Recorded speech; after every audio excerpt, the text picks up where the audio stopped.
If you're still struggling with consent, just imagine instead of initiating sex, you're making them a cup of tea.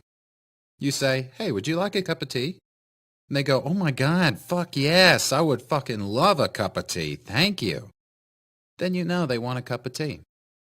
If you say, "Hey, would you like a cup of tea?" And they're like, I'm not really sure. Then you could make them a cup of tea, or not, but be aware they might not drink it.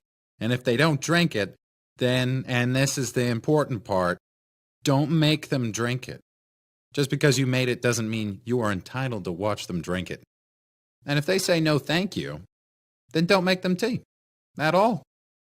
Just don't make them tea. Don't make them drink tea. Don't get annoyed at them for not wanting tea. They just don't want tea, okay? They might say, "Yes, please. That's kind of you." And then when the tea arrives, they actually don't want the tea at all. Sure, that's kind of annoying as you've gone to all the effort of making the tea, but they remain under no obligation to drink the tea. They did want tea, now they don't. Some people change their mind in the time that it takes to boil the kettle, brew the tea, and add the milk. And it's okay for people to change their mind. And you are still not entitled to watch them drink it. And if they're unconscious, don't make them tea. Unconscious people don't want tea. And they can't answer the question, "Do you want tea?" Because they're unconscious. Okay, maybe they were conscious when you asked them if they wanted tea. And they said yes. But in the time it took you to boil the kettle, brew the tea, and add the milk, they are now unconscious. You should just put the tea down. Make sure the unconscious person is safe. And this is the important part again. Don't make them drink the tea. They said yes then, sure, but unconscious people don't want tea.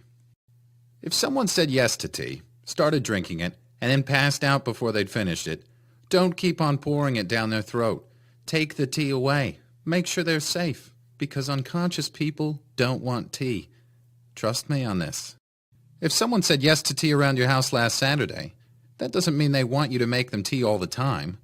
They don't want you to come around to their place unexpectedly and make them tea and force them to drink it going, "But you wanted tea last week." Or to wake up to find you pouring tea down their throat going, "But you wanted tea last night." But if you can understand how completely ludicrous it is to force people to have tea when they don't want tea, and you're able to understand when people don't want tea, then how hard is it to understand it when it comes to sex? Whether it's tea or sex, consent is everything. And on that note, I'm going to go make myself a cup of tea.